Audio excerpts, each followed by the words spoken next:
Okay. Before I pronounce you man and wife, it's time to break the glass. Here we go. I'm just gonna put it. Ah! God, my hand! Oh, it's bleeding! Jesus!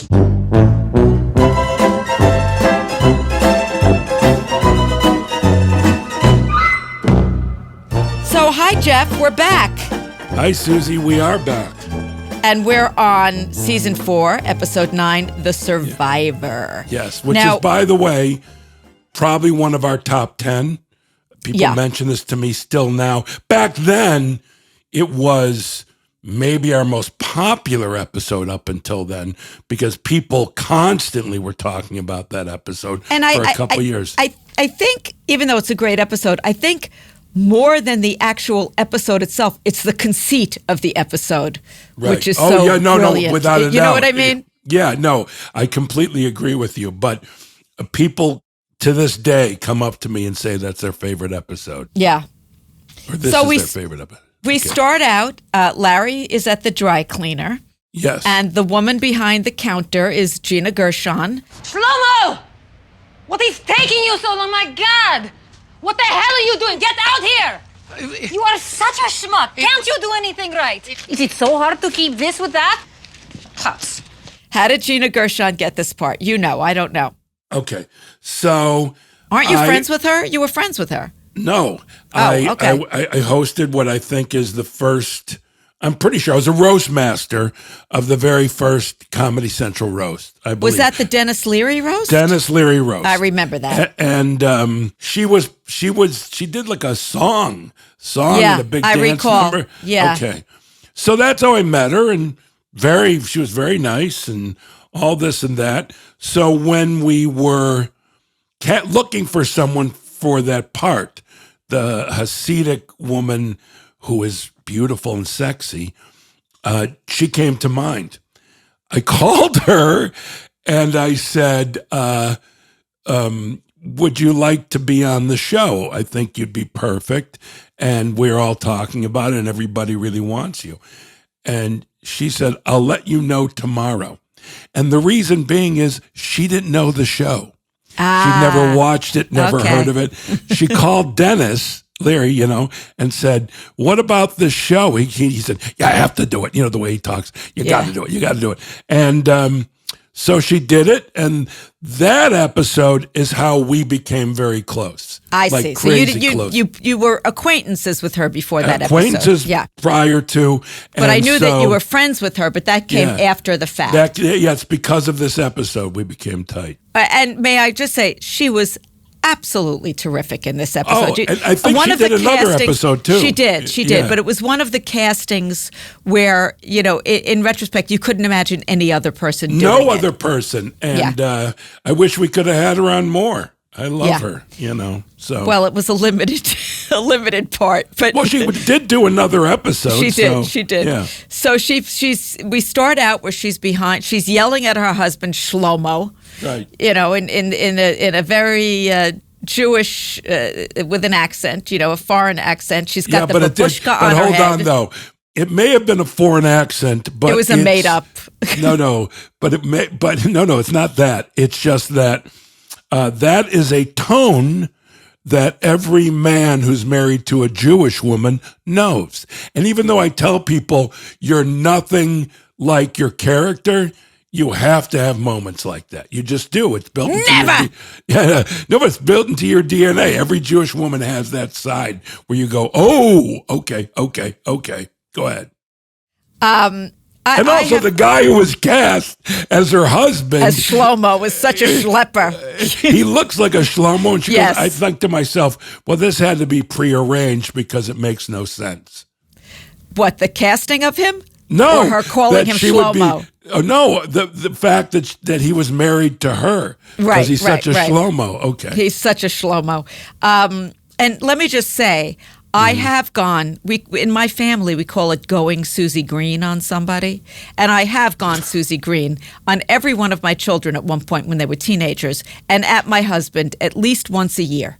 But that's about it. Yeah, because that's not you. No, but everybody has an anger Larry threshold. hates when I tell people he's nice.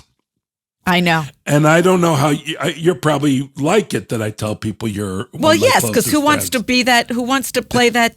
Well, by the way, shrewish character. I mean, I love playing it, but who wants to be it? So here is Anna is her name, right? And she's screaming at Shlomo with the babushka and the accent, and Larry's looking puzzled, and she starts to flirt with him, in this very, very kind of way, Larry, with looking at him.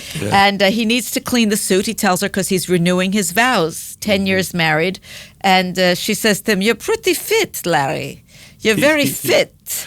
And I love how she flirts with him, because there's no subtlety to it at all. There's someone who has been doing that to me. Yes, I love my Sari, my girlfriend, but there's a woman lately who has been, it's somewhere where I go on a regular basis, and she does that to me, tells me how good I look, how nice I look that day. She said how fit I look, and I began, as it started, being completely ignorant to it, because I assume no one ever looks at me that way, but it's become very apparent that.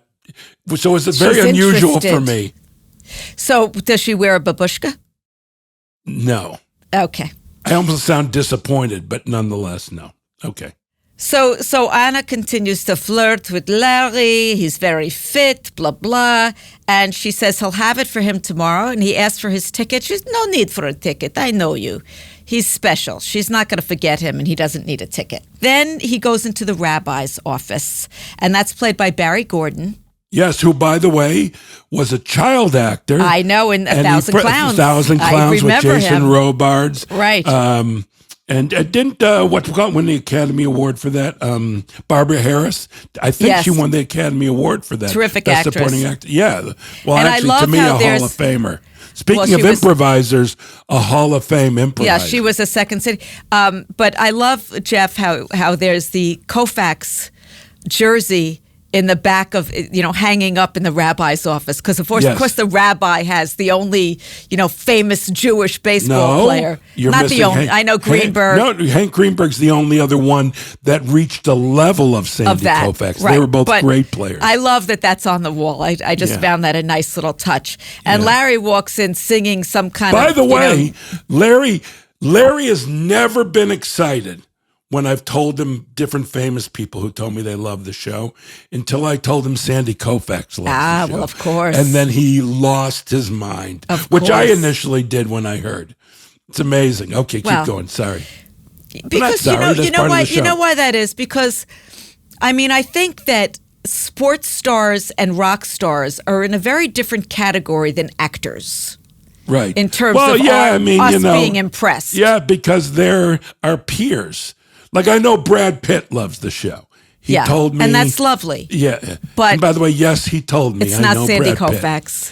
No, but it's not. It's like Brad Pitt. I love Brad Pitt as a person and an actor. But that being said, it's not and Sandy for the Koufax. record, I'm not close with Brad Pitt like I am Gina Gershon. I don't want to make it out like Brad Pitt and I are having How about brunch. Angelina? Are you close with Angelina? I don't know her. Okay. I made out with her at a party, but I don't really know her. Well, that's de rigueur. Yeah. So Larry walks in singing some Hebrew that he has no idea what he's saying. Which, by the way, if I may, at the beginning, the first few words are very accurate. Real, yes. And then, but I think, I forgot what Orthodox Jews call us, secular Jews. I think that most secular Jews, which aren't religious, but are Jewish and are happy being Jewish, even though we're neurotic, we all fall into that category. Like, I only know Dayenu, Dayenu. That's all. Don't you know Mazel Tov and Simon Tov and Mazel Tov? Okay, but yeah, those are the ones where, by the way, I know the Mazel Tov. I would never remember Simon Tov. All right. You know what I mean? And I'm way less religious than you, even. I know, and I'm not just at all, so that's saying something. All right, go ahead. So Larry sees a picture of a guy on the rabbi's desk, and I think he said it was Eddie Silverman. I didn't catch the name, but I think he said Eddie Silverman. And it's the rabbi's brother-in-law, and he died in 9/11. That's Eddie Silverman. He's my brother-in-law. He died on September 11th. Oh, my gosh. Oh, I'm so sorry. Yeah, terrible. He was in the building? No, he was uptown on 57th Street. He got hit by a bike messenger. It's awful. Uptown? Yeah. Bike messenger hit him. But he didn't die in the towers. He died, a bike messenger hit him on 57th Street. And let me just say something here. Larry's imagination always catches me off guard. Because remember, I'm watching this since it aired the first time. Yeah. And when I see that premise being thrown out, and of course, it's one of those things that we'll come back to. Yes, of course. He lays down the thing. But it's who the hell thinks of someone dying on 9/11 in uptown New York, New York City, and actually that's Midtown that the guy says.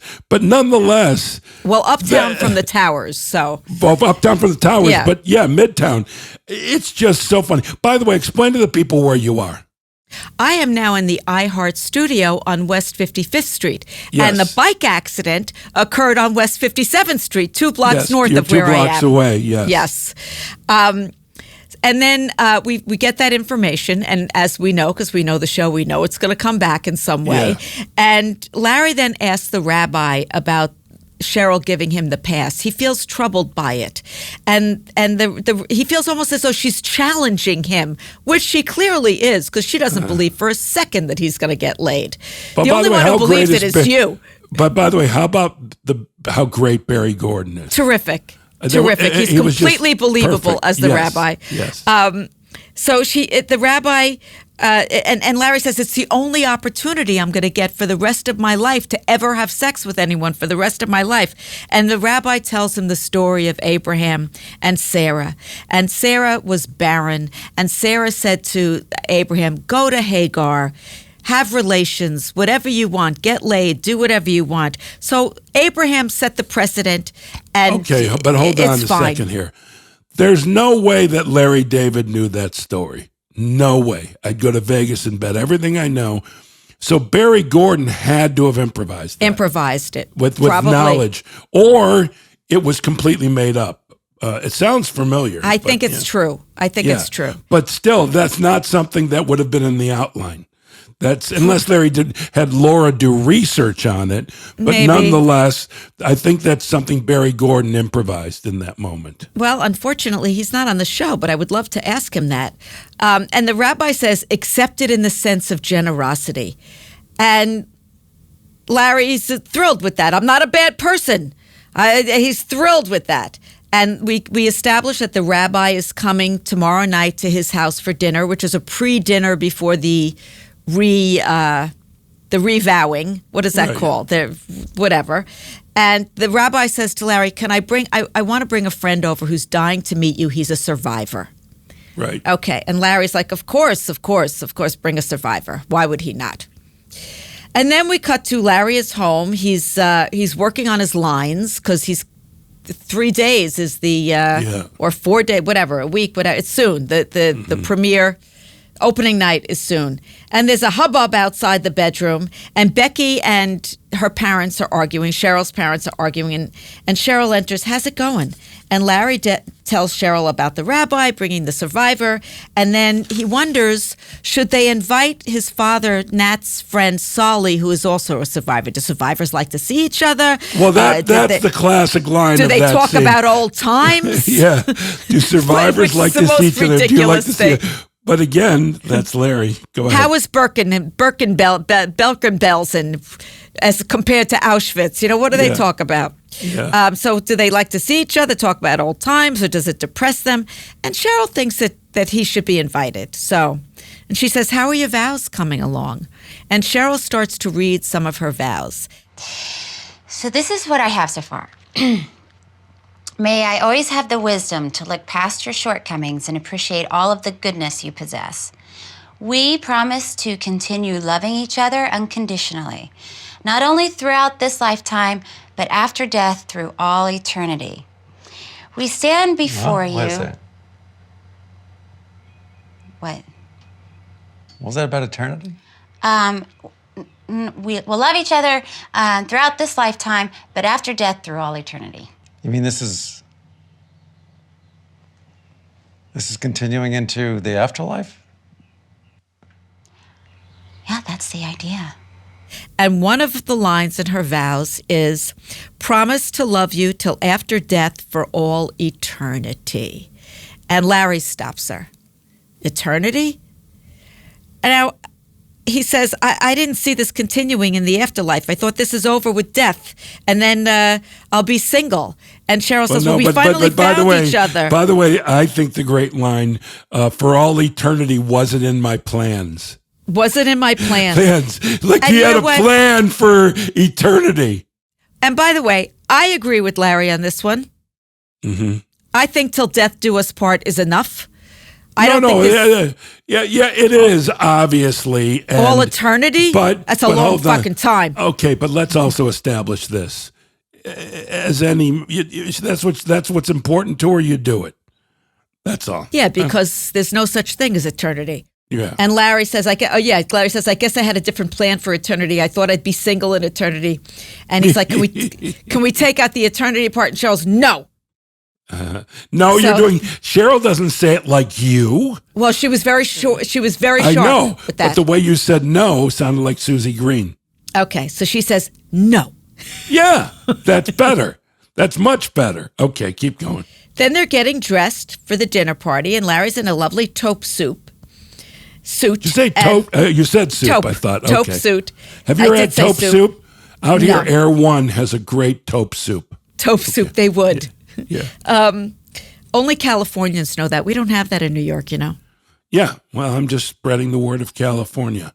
And the rabbi is there with Colby at the dinner party, who is a survivor, we find out, from the TV show Survivor, not a Holocaust survivor. No exaggeration. It's the only season of Survivor I have ever watched was the one that he was on. Oh, was he really on? I've never seen it. No, he's a lovely guy. And he was on the only season of Survivor that I've ever watched. And I had a million questions for him about what people thought of one another. You know, what was this like? What was that like? And I think I've told the Jeff Probst story on here before. If I haven't, he was guest hosting on Regis and Kelly. And, Regis wasn't there. And wait, who is he? He was a survivor? He was a Survivor winner or something?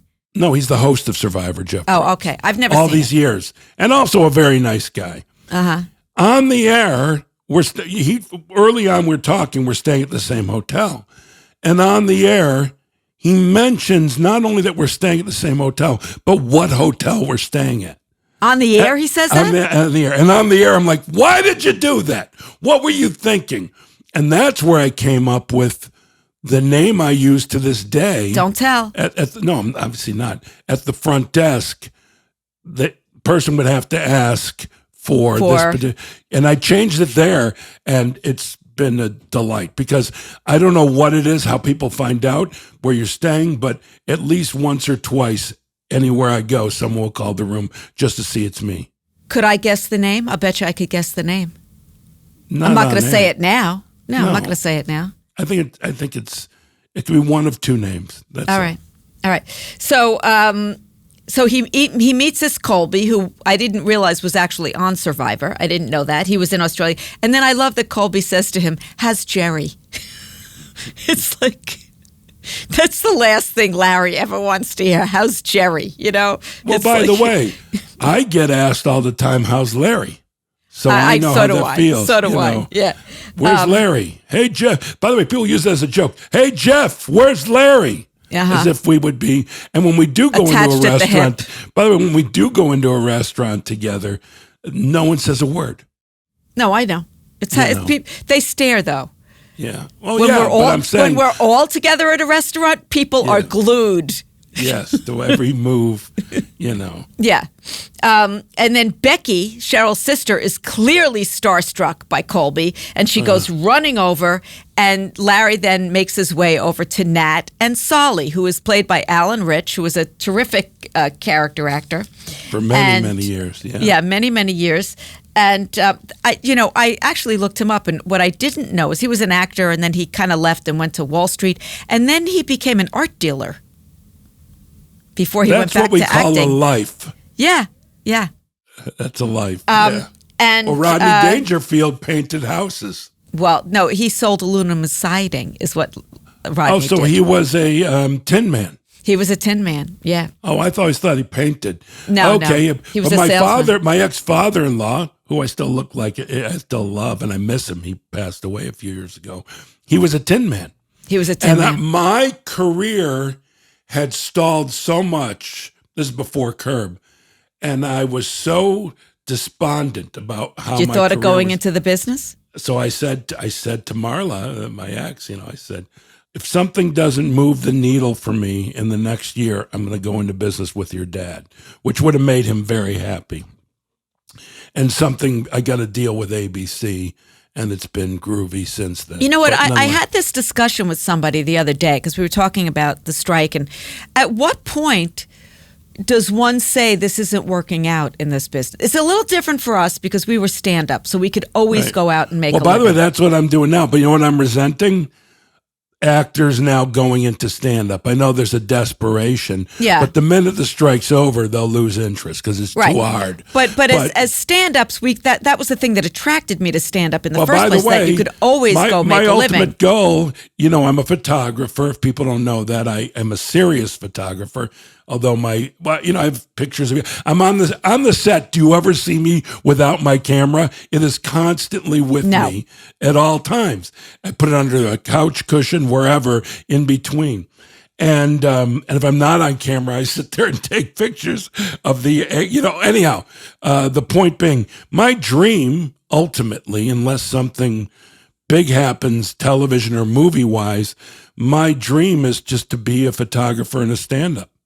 That's all I do is I'm a photographer, which I'll make a living off. And yes, I know I can do it now, but I haven't, and I'm giving it 2 or 3 more years. The same thing with this. To be an actor, and sit around and wait for somebody to call you to give you a job is so difficult. By the way, the whole strike is so sad. But I couldn't be more impressed, especially the Writers Guild. It's Writers Guild too, but the WGA has been on strike for so long. Let's hope by the time this airs, it's over. I mean, by the time this airs, it should be. Yes, I pray it is. Boy, if it's not. These people are, they're so, here's the thing, their attitudes are high, their real life has got to be low and maybe they'll all want to be tin mans. Well, it's difficult to not make a living. But they're holding up. It's so cool. I know. They're just fighting the fight. Wow. I'm actually doing a little thing tonight for a benefit for writers. What are you going to do, wear cotton? Yes, so I'm wearing cotton right now, darling. So Larry then invites Solly to the renewing of the vows, which is the next day. And Solly says, "Where's the other survivor?" And he points to Colby. He said he's from the TV show, The Survivor. And then let's also establish that Solly has a glass eye. Yes, we established. By the way, that, of course, will come back. Will come back, because he doesn't have a glass eye for no reason. Yes. And then we're at the dinner table with Colby holding court about how rough his life was and the deadly stakes. Look, I'm saying we spent 42 days trying to survive. We had very little rations, no snacks. Snacks? When are you talking snacks? We didn't eat, sometimes for a week, for a month. Don't. We ate nothing. I went from home. I mean, I couldn't even work out when I was over there. They certainly didn't have a gym. What? I mean, I wore my sneakers out, and then the next thing you know, I've got a pair of flip-flops. Flip-flops? We slip on the ground, on the dirt, Okay, 118 degrees during the day, 98 at night with 98% humidity. 45 degrees below zero. Did you guys have a bathroom? A bathroom? We didn't have We one. had 12 people at a time would go and shit. Well, I'm sure you had toilet paper. We had newspaper. We had mosquitoes. We certainly didn't have mosquitoes. You see this glass eye? Huh? Have you even seen the show? Did you ever see our show? It was called the Holocaust. And Solly is getting incensed. I was By in the the way- concentration camp. And Colby says, well, we didn't have snacks. Snacks? We had no snacks. It's back and forth and back and forth. And by the way, the Colby guy couldn't have been more humble and kind. Like, he was not impressed. He had a You mean in real life? He had in a real great life, sense yes. of himself. But not So on was the it- show. On the show, he's supposed to be a little bit of an asshole. He's like, Yeah. I couldn't work out. There was no gym. Had to wear flip-flops. He's saying to a Holocaust survivor, bathroom. We had no bathroom. Anyway, and he says to Solly, did you ever see our show? And Solly says, did you ever see our show? It's called The Holocaust. By the way, that's the exchange of the scene. Right. Did you ever see our show? Did you ever see my show? It's called The Holocaust. And then I'm a Nothing- survivor. I'm a survivor. I'm a survivor. Right. Back and forth. And they get very, Solly gets all famished and he knocks over the gravy dish onto Larry's Nice suit that he's wearing Yes. for the Renew the Vows. And then Both Julie, Cheryl's mother, who I don't know that she has a name in the show besides Cheryl's mother. I don't know. Maybe we'll see it come I up. don't think Paul or Julie do. I think they're just Cheryl's parents. But Julie says, someone get a sponge. She's sitting there and says, someone get a sponge. And Larry says, why don't you get a sponge? And Cheryl just looks at him with a death look. But by the way, Larry has just right. had gravy. He's 100% right. Why are you suggesting when you can go get a sponge? Mother-in-law. She's not an old lady. She's not infirm. She could get up and get a sponge. Any friend of mine that is very close with their mother-in-law, I'm enamored. I can't believe it. Wow. I mean, I got along with my mother-in-law very well, but let's just say it was a bit of a challenge. Like, I rose to the occasion. But most people I know roll their eyes when you ask about a mother-in-law. And then you talk to people, oh, I love my mother-in-law. She's the greatest thing ever. And I'm like, wow, all right, wow. Jimmy, my mother loved Jimmy. Right.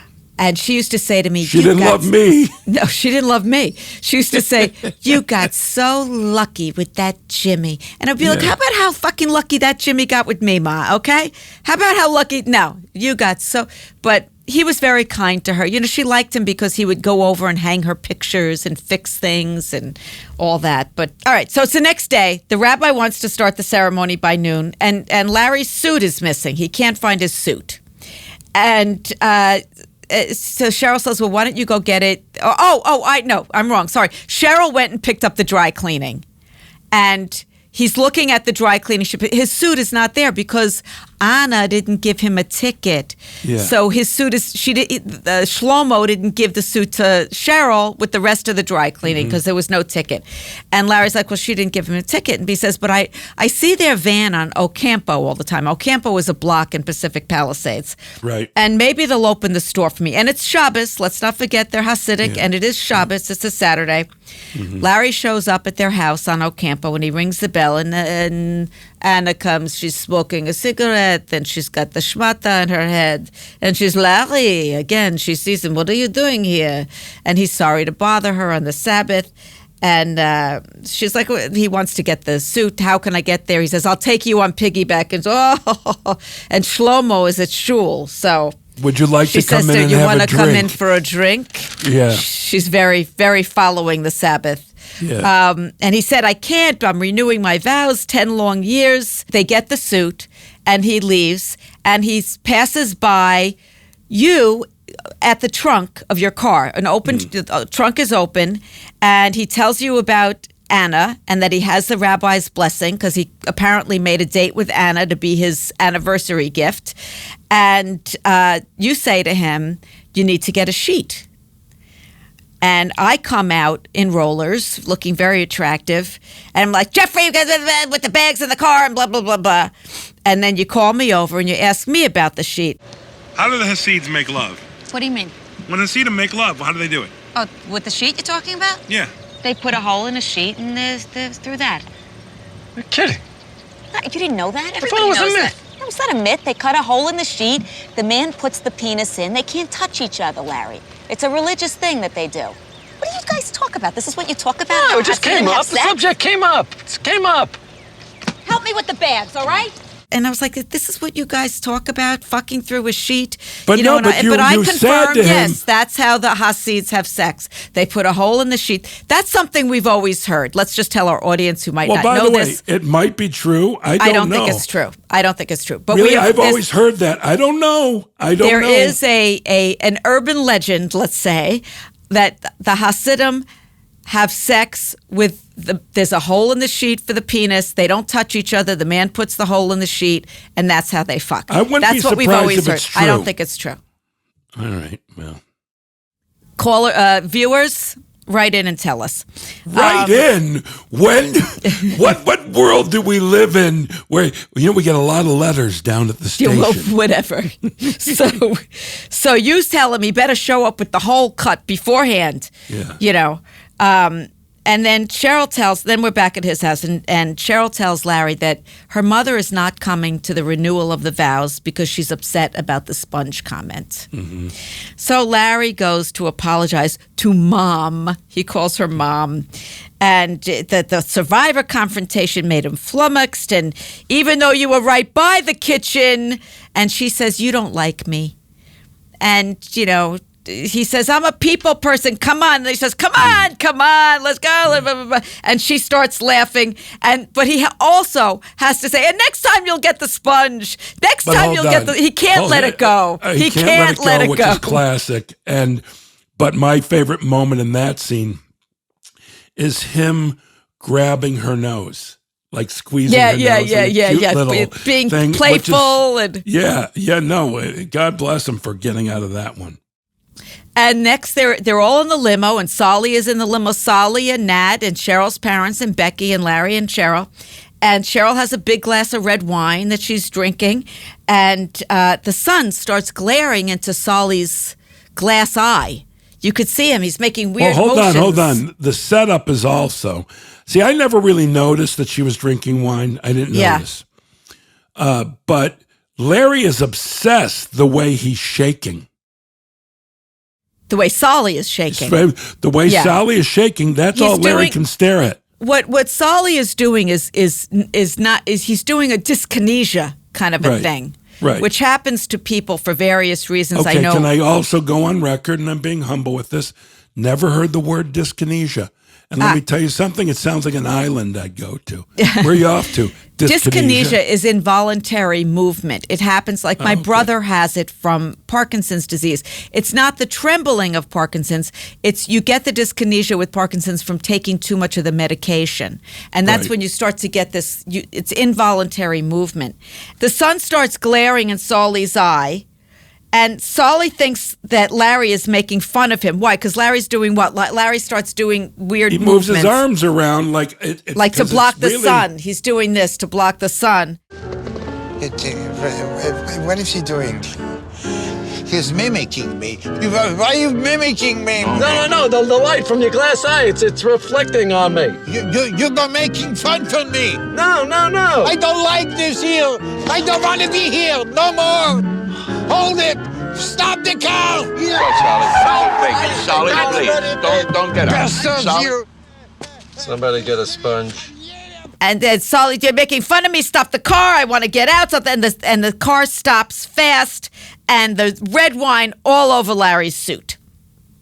All over Larry's suit. And then they are in. Solly gets out. Hold on. What does Solly say when he gets out? What? I don't remember. He yells after the car, got cock enough, I'm yum. And what does that mean? Go take a shit in the ocean. That's right. And it's actually, for Yiddish, it's like, that's the insult of being Yiddish. My grandma taught me that phrase, and I couldn't get enough of it. I said it to everyone, including bullies at school, and they had no idea. And they were picking on me because I was Jewish. There's a lesson. When somebody's bullying you, speak Yiddish to them. It's disarming. Well, guy kakanafim yum specifically But I feel bad for the swimmers in that area. Yeah, well, it's never a good idea to take a shit It makes in the no ocean. sense. It's not an insult that makes any sense, because who are you harming? The other swimmers, the other people in the ocean. Yeah, but if you're not at the beach, what's the it's whatever. Shalom Aleichem knew what it meant. Okay. Then they're in the rabbi's office, and the rabbi tells them, we're going to do this, and then I'm going to say a prayer, and then we're going to break a glass. And Paul Dooley says, is that when we yell, a matzah tov? Yeah, or something I know. like that? I know. Can't we just say yippee or hallelujah? But Now- yippee. Yeah, Yippee. yippee. I know that's Paul Dooley's improvising. Yeah. Paul's a brilliant improviser. Now, I'll tell you a story that happened just a few days ago. Yeah. My husband, who is not Jewish, mentions we were in our apartment building, and he mentions he thought that a woman who was Jewish lived next door, and then he came and he said, I realize she doesn't live next door because there's not a medusa on the door.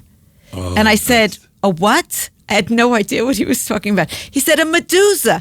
He was talking about a mezuzah, obviously, but he called it a medusa. Think of a medusa on a wall, like you. Have he said a menuza. That's right. Snakes. He said a menuza. He said there's not a menuza on the wall. I thought the medusa for that same reason, but he said there's not a menuza. I'm impressed that he knew what a menuza was a mezuzah was to begin with. By the way, my son, when he was my older boy, when he was a little boy, he used to call the computer a computer, and I never corrected him. I figured computer. I didn't want him to stop, and he did find out on his own. And then the rabbi says to Larry, isn't there something you could do about that stain? It's disrespectful. So already the rabbi's a little, It's right in front of the, where they put the Torah, in front of the area where the bima. No, we're not. It's up on the bima, but what's right in front of the Torah? What do they call that? Where you put the Torah back in? I don't remember. I don't know. That's what he says. And then Julie says, anyone have a mint? Excuse me, does anybody have a mint? I got a mint. It's in my pocket. Do you want me to hand it to you? It's loose. It's not in a package. Or do you want to put your hand in my pocket and get it yourself?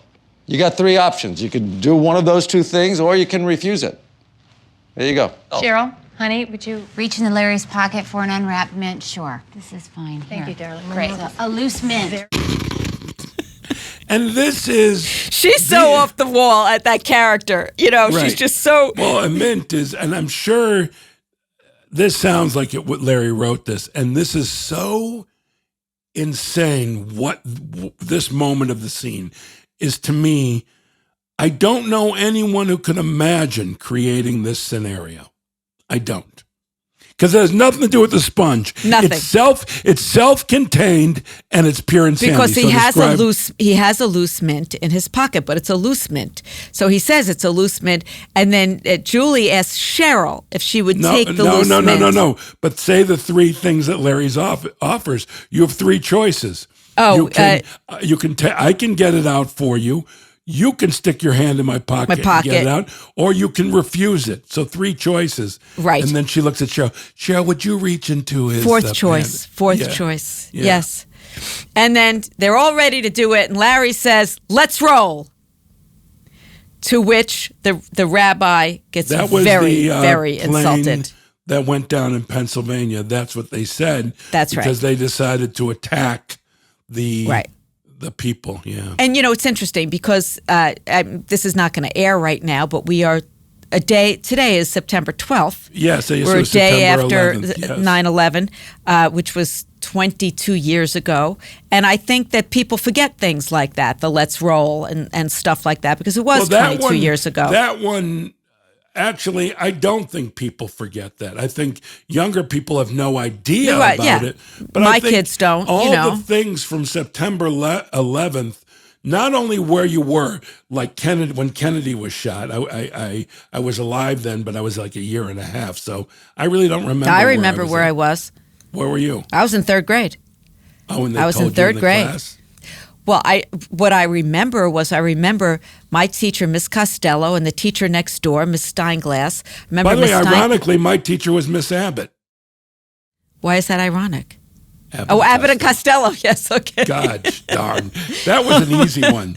But, okay. And I remember Miss Steinglass came in and she told Miss Costello, and I was sitting there and I knew by their body language something horrible had happened. Wow. I could just see their body language, and I just knew something horrible. And then they told us what happened. They sent us home. And what was your feeling as a little girl hearing that? It was, I think that it was, you don't really understand. What do you mean? It was just incredulous. And then, of course, we sat around and watched the whole thing on TV. I mean, I remember John at the funeral, standing in his little outfit, and all of that. I mean, and Caroline was probably a year younger than me. I remember being very concerned about her, because I connected to her. I didn't connect to the mother in any way. It was horrible. You felt it. You felt your parents. You felt their grief. After that, even though I wasn't, I was very young, I became so obsessed with John Kennedy, not about the theories of who shot him. That didn't interest me, but just Kennedy. What a mystery. What a great man. And I'm not making this up. It was a recurring dream that John Kennedy's coffin was in our attic. I hope not. I swear. And by the way, I had that dream so many times. Really? I never dreamt that I went up there, but it was up there with the flames going. Did you ever go up to look? I don't think we even had an attic. Oh, okay. An attic. So by the way, 9/11, though, that's the next time that I think everyone in, especially the United States, remembers exactly where they were at, exactly how they felt.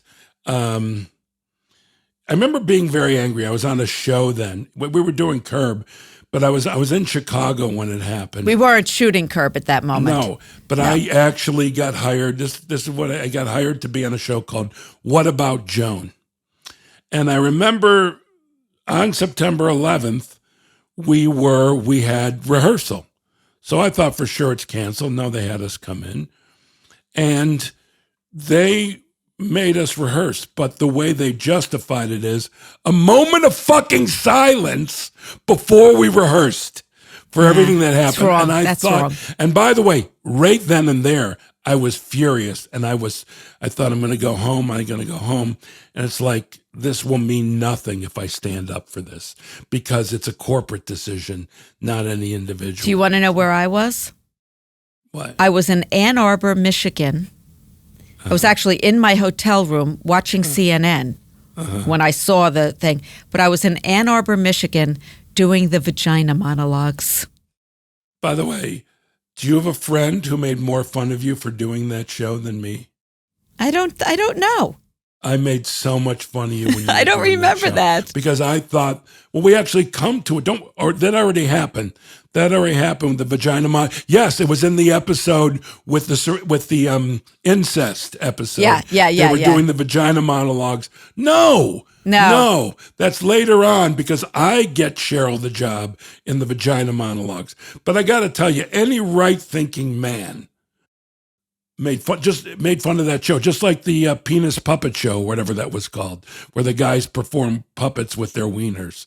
I forgot what that was called. Well, that's a little different. No, to do monologues about your vagina. It's not monologues about your vagina. It's monologues about female sexuality and being a woman in all different ways. We're not actually discussing my vagina. Well, no one ever. You clearly never saw it. No, of course not. I had no interest. It wasn't titillating for me. It was just. It's not a titillating show. It's not a sexy show. Okay. The odds of me seeing the vagina monologues are the odds of me seeing Cats. It's just something that's just not going to happen. You know what, Jeff? You're in luck. They're both closed. So, Larry says, all right, let's roll. What? Let's roll? What did you say? What? You knew that my brother-in-law died on September 11th. How dare you say something like that? With all due respect, wasn't that just a coincidence? All right, poor What choice the of hell words. kind of a... All right, that's wrong. You know, I don't want to do this. I'm sorry. Forget it. Oh, I didn't know that if you Larry. died uptown on 9/11 that it was part of it. Let's roll. And the rabbi gets very, very upset. And he's like, my brother-in-law died in 9/11. How dare you say that? You know my brother-in-law died. And Larry's like, yeah, but he died uptown. Does an uptown death is part of the tragedy? And, you know, the rabbi then, he doesn't want to do it. He doesn't want to renew the vows. He has a little hissy fit. And Larry goes on quoting the Bible, whatever he's saying. There's some quote from the Bible. And they end up doing it. The rabbi calms down and they end up doing the vows. And then you and I are in the audience watching. They're in the temple. And Cheryl. Which was, for anyone watching, because I love giving locations, that was that temple that's on is it still Sunset? Yeah, it's Sunset in Brentwood. Yeah. Yeah. Okay. And Cheryl does her eternity line. And then it's Larry's turn, and he's just drawing a blank. And the rabbi says, speak from the heart. And he's like, you know, things are pretty good. I know. And, you know, I'm your devoted servant. And, you know, you want me to open up a bridge table? I'll do whatever you want me to do, I'll do. And she makes all the plans. She's which all Larry's wives make the plans. We know that. I love you until... the idea that he says she makes the plans. All the plans. Good plans. She keeps us busy. Keeps us very busy. I will love you until death, till the day I die. And we don't know what happens after death. And he's skirting the issue. And Cheryl just is looking at him like waiting. And then he very wisely, because he wants his marriage to be successful, adds eternity. And then Larry goes to step on the glass. And as he's stepping on the glass, he also steps on the rabbi's hand.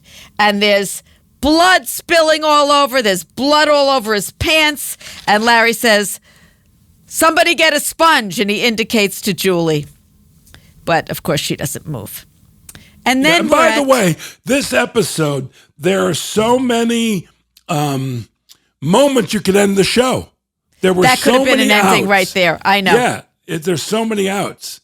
But there's a better out, actually. I think that the out was really good on the show. And then they're at they're at the hotel, and Anna opens the door in a robe. She's wearing a robe, and Larry brings his suit for the dry cleaning. I mean, this is the mistakes that he makes as a man. By the way, he's coming to have an assignation with the woman, and he just isn't it easier for her to just take the dry cleaning? I have never heard assignation. Your vocabulary is remarkable.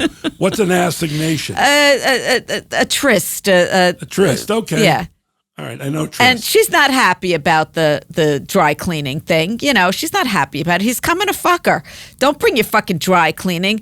I'm not going to schlep your dirty fucking clothes to the dry cleaner, she says. By the way, though, it was interesting because she's really let Larry know. But this is so insulting to her. Yeah.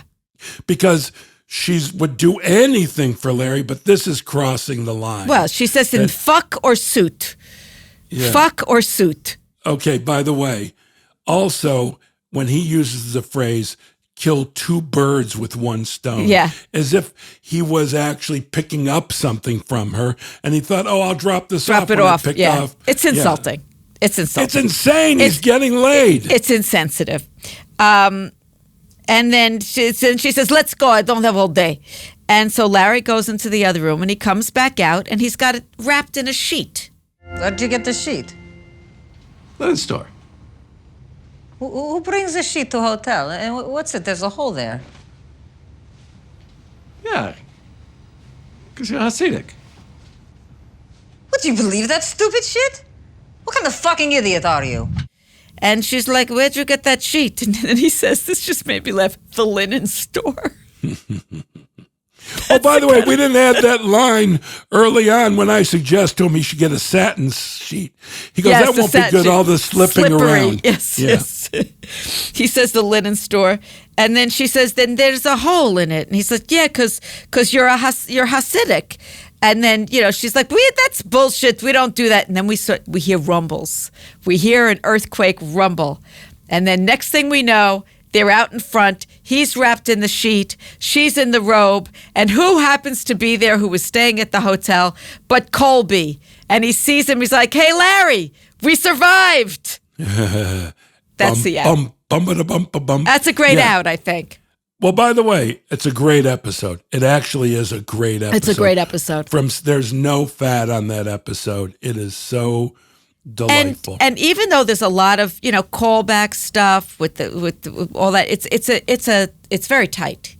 Very tight. And by the way, like I said, and this is with Julie. Is it Julie, the mother, that played the actress who played the mother? Yeah, Julie. With Julie, those two moments could have easily been cut. Both the I'm not going, him and apologizing could have been, and the mint. Yeah. And the idea that those, for everyone, here's a little inside scoop, and it mostly happens to my character, which is, and I'm not resentful of it, just want to add that, but a lot of times my comedy gold, or as you saw these two moments, comedy gold, cutting room floor. Because especially as we moved along, story. Yeah, because we moved along. No, but it's also the season, the arc. I already mentioned the scene. My favorite scene that's ever been cut from the show is Larry and I sitting outside of the cemetery together. But Jeff, I think when you have these earlier episodes that are simpler in their construction, more of that stuff was left in. In the later episodes, the storylines get so complex that you don't have room for any of that stuff. Yeah. Do you agree with that?